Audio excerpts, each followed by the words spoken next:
Well, hello. If you're just joining, my name is Dr. Jessica Moore Harjo. I have a background in graphic design and landscape architecture. I got my bachelor's of landscape architecture from Oklahoma State University. And then I went on to get my master's in design at University of Minnesota, and then my PhD in design at University of Minnesota. And so my tribes are Osage, Otoe-Missouria, Pawnee, and Sac and Fox. And I currently live in Oklahoma.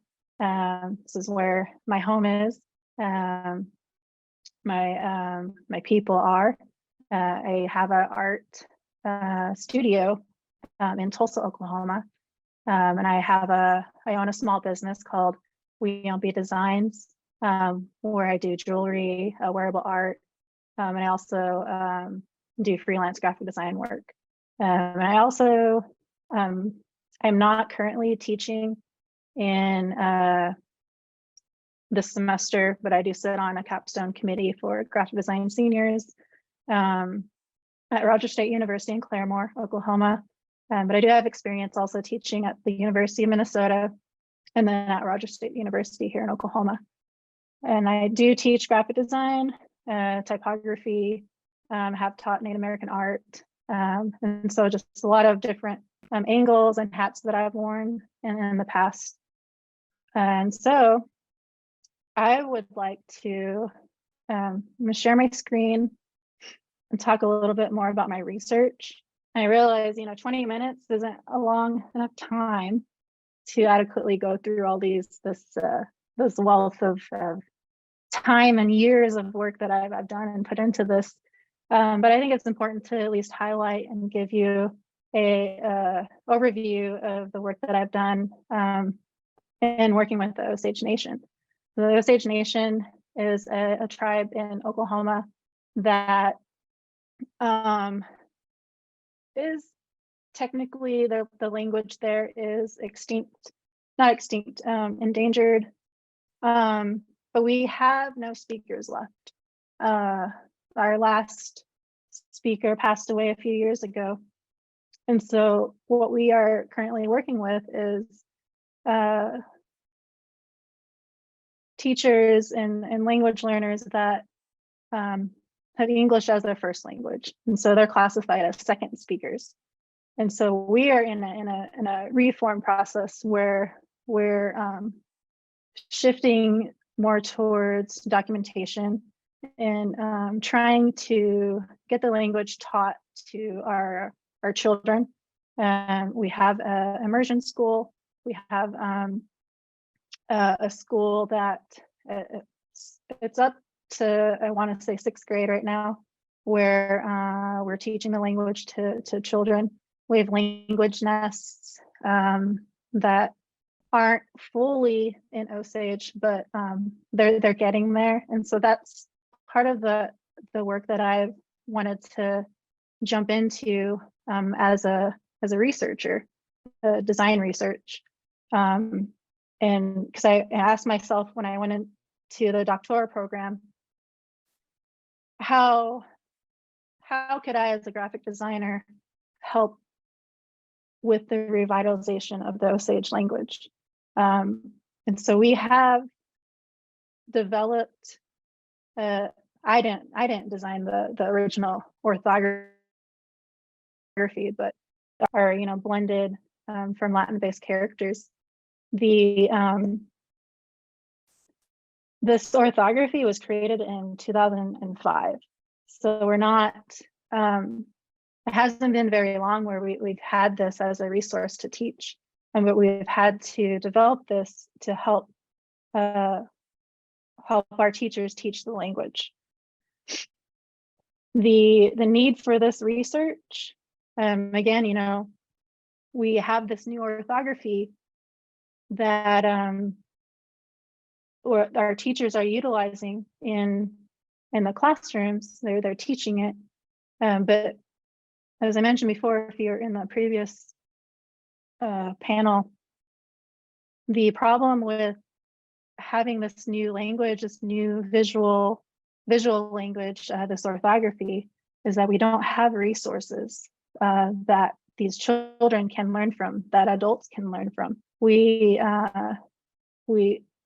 have our language now is was accepted into Unicode in 2014. I was part of that process. I have a little picture of our conversation of, you know, what this typeface looks like, what this orthography looks like as a font, as a something that we can get into a functional language where we can have it on our computers.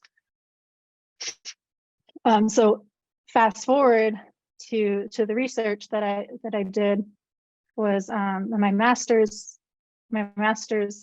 thesis, as I started with designing a typeface for. Can you hear me still? Maybe. Let's see. Sorry, my headphones just, let me switch.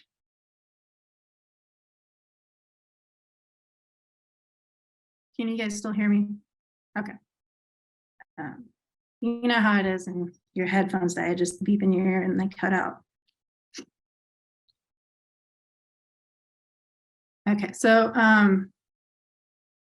you know, if you walk into any kindergarten classroom that, you know, is just, you know, in the world, they have toys they play with, they have songs and alphabets, and they have magnets, ABCs, they have these tools that are fun, that enhance creativity for learning the English language. If you walk into our Osage immersion school, there isn't any of that. And so I was wanting to find a way on how I can use my talents to create a resource that would be helpful for these children, for these children and teachers that are trying to learn this orthography. So if we jump back into, and that was my PhD work.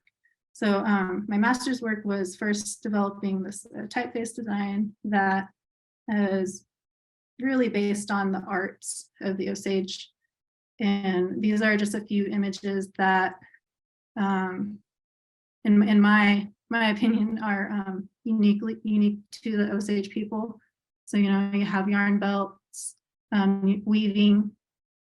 These are chokers that women wear. We have these, you know, small details that are really ornate, and this is a part of the Osage wedding coat. Our silver work, you just see all these little embellishments and ribbon work. So the ribbon work that we have, it's like a reversed applique process in which you fold back to create the design and reveal the colors behind it. That's uniquely Osage.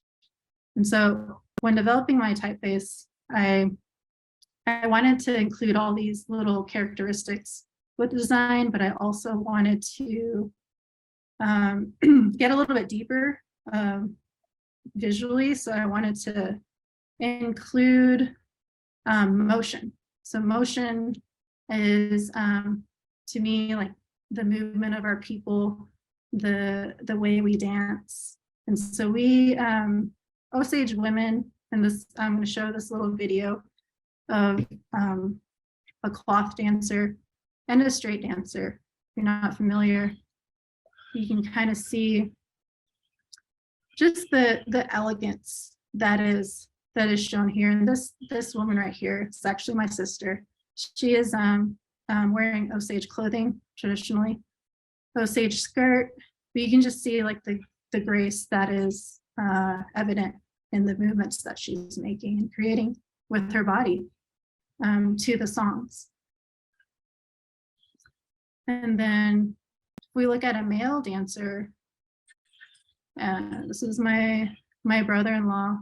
He's Osage. He's an Osage tail dancer, and you can just see, like, you know, the movements, the way they kind of zigzag as they move across the land, and the way they kind of like bow down, and it's kind of, in my mind, like a kind of like a respectful way of like dancing. And this this type of dance is typically labeled as like the gentleman's dance.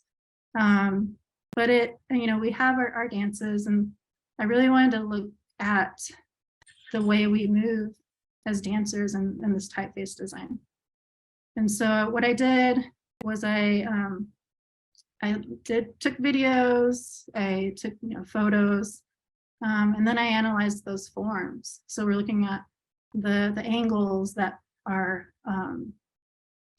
in the movements of our dance. This is the typeface that designed the orthography for the Osage Nation. You can see how it was done on a grid. It's kind of just like really flowing. And I wanted that to just kind of be throughout the whole design. I did 3 different typefaces. One, you can see the little dots, kind of more ornate. I took that version out because dots are now being used as the nasal sound, and it's constantly changing. But this is an example of the typeface and a logo that I designed for language department. This is an example of how it looks like in a paragraph. I mentioned some of these have changed now, so we don't have these dots in here, which basically separate the syllables in a sentence. But these are being utilized in some of the classrooms.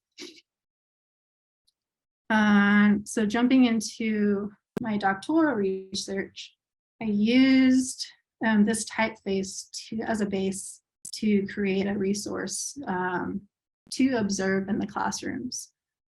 And so what started this process was an informal pilot study in which I really just wanted to learn how to use the laser cutter in a project at school.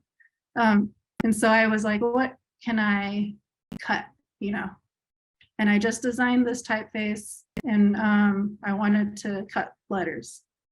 So that in turn turned into this little project in which I reached out to one of the teachers and said, if I were to make you something with laser cutter or anything, I can design a workbook or design something that you can use in your classroom that would be helpful for you. What would you want? And the response was stencils. And so I said, oh, you can do that. And so the stencils that I created first looked like this.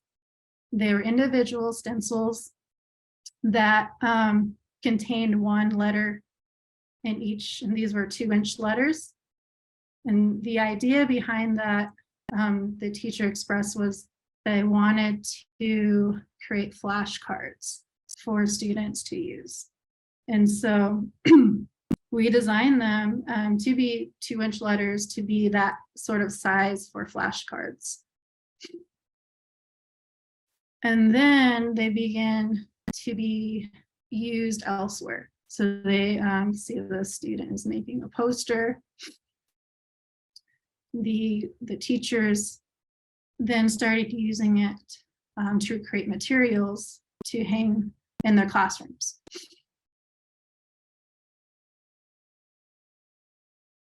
So that was the basis for my research in creating, like, how do I refine these original stencils to be the best for these classrooms and for children, for teachers.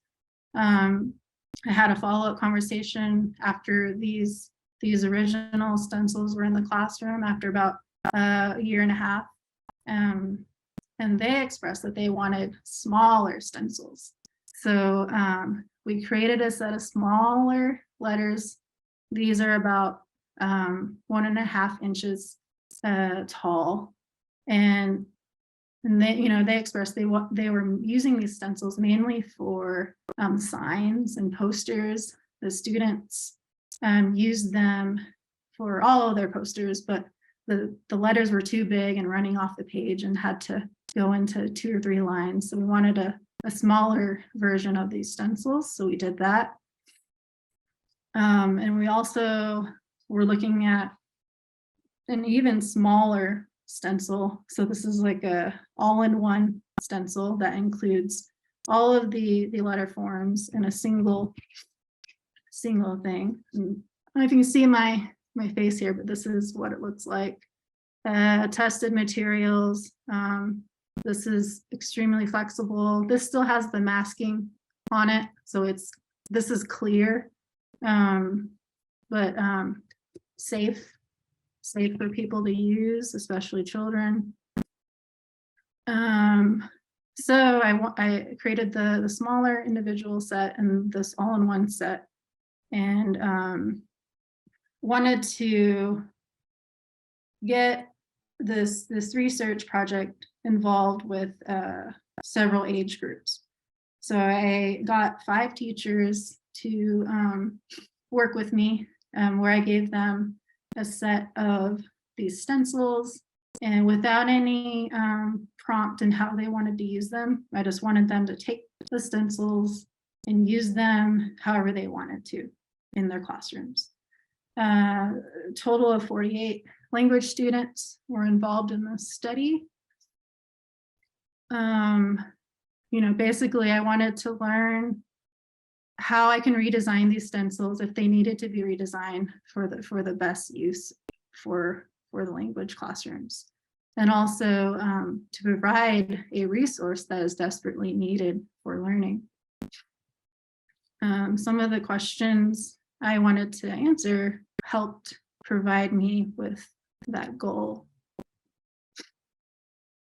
I'm going to kind of speed up because I'm running out of time, but the age groups that I was able to observe ranged from 0 to 2, little babies, all the way to adults.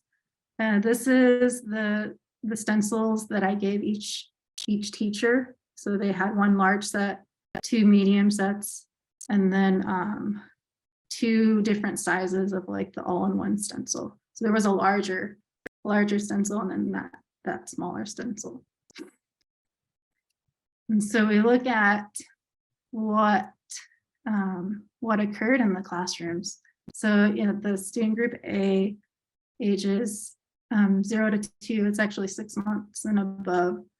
The teacher said, like, they probably won't know how to use these, but we're just going to give it to them and see what happens. And they loved it. The 1-year-olds, they were just like, what is this? They obviously needed help to really figure out what this was. But it was interesting because even at that young age, they knew it was Osage. They were just like, oh, it's Osage, and that excitement's there. The babies just looked, they didn't really interact with it. It's too hazardous, of course. Other students had that all-in-one stencil and just kind of like put it on their face, and it was like a mask that they were looking at. The 2-year-old classroom got a little bit more creative in the way they used it. So they're using like paint and a little bit more like tactile interactions. And you can see they had these stencils and they would apply paint, and then they would raise it up and be like, oh, it's Osage, just excited. And so that was fun for me to see that they also recognize these letter forms as being Osage. And then there's some more of that 2-year-old group, their art that they created. Student group C was ages 3 and 4. And this is sort of like that prime age where they're really embracing the creative components of creating things in the classroom. So they really enjoyed these stencils, and they made books. So this is, a butterfly, that's the Osage word for butterfly. They all had different animals in which they would stencil the word for, and they created this book that the teachers made copies and gave out to people. But as from a design standpoint, it was really interesting to see the different ways that they use the stencils to create the letters. So some of them you can see they kind of outlined in pencil first, and then they went in with markers to fill in with color. Others kind of just, they didn't have an outline, they just used it to draw, and they switched colors. Some of them just did it really quickly, but they had that part. And then the next age group was 5 to 6. They're more into like competitive nature, and so they wanted to get all the letters down right away, and they're learning words at this age. So they're learning the alphabet, if that's what we call the Osage orthography, the letter forms. And so they're kind of just creating posters, but they were able to use all of the stencils and understood how to use them. This is another just example of a community group. This is a range of ages 6 to 12. Again, just kind of creating pages paired with a visual representation of that word. This is different weather. It's like the sun is me, the moon, Miyompa, Lo means thunder. And then that same classroom is just that age range 6 to 12 was so broad that we saw a lot of different helping with each other and helping to learn the stencils, which is really cool. High schoolers were, I noticed, like a little bit more self-conscious of writing the letters on their own. So the stencils enabled them to have a little bit more confidence in making sure that they're perfect.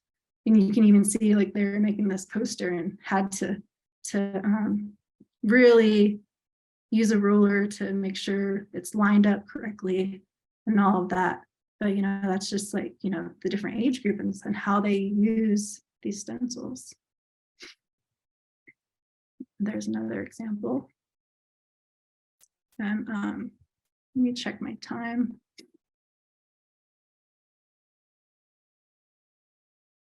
Running out of time. So the last group that I observed is the teachers that had these stencils, which was an unexpected group because I was really focusing in on the students. And so these teachers are learning as well, and so they're also students. And so they really dove into using the stencils to help create things that were sent home with the children and classroom materials. And so there was all of a sudden there's colors everywhere, there's shapes on the walls, there's words of the day on the windows. So they really used that, and it gave them that self-confidence to not mess up with the stencils. And that was one of the biggest findings that I found, is that these stencils provided a greater self-esteem and confidence in the adults, that and all ages really, but it really instilled, like, if you're going to write in your own letter and you're not an artist or whatever, you don't really want to mess it up, so you don't do it. But with these stencils, they were able to just like, hey, no one's going to judge me on my handwriting. And so I will answer questions and later on and wherever we are sent to. And I can share all this work, kind of like the actual results, but that was the meat of what I did in observations. And like I mentioned, there was an enhanced joy and confidence in the overall learning exposure to orthography, or Osage Orthography as a resource. Visual design matters. Children were able to grasp onto visual letter forms if they're allowed the creativity to work with them. So that's very important in having this resource for these learners. And then real quickly, before I get cut off, I do want to share. So this is a revision of what that study produced. So there was a need for thinner lines to make quick letter forms, and then also to group into smaller stencils, but grouping common letters that are used in words. So this is kind of like the vowels of Osage language, which you can quickly find, because when we have all those individual stencils, it got really time consuming trying to find which one really quickly if you're making a poster as an educator and stuff like that. So thank you for allowing me to be here today. This is my information. If you want to screenshot it, whatever, you can reach out for me for any questions. I do have a link to my full dissertation on my website. It is right there. It's published at the University of Minnesota Digital Conservancy. I'm looking forward to talking to anybody, and thank you for having me today.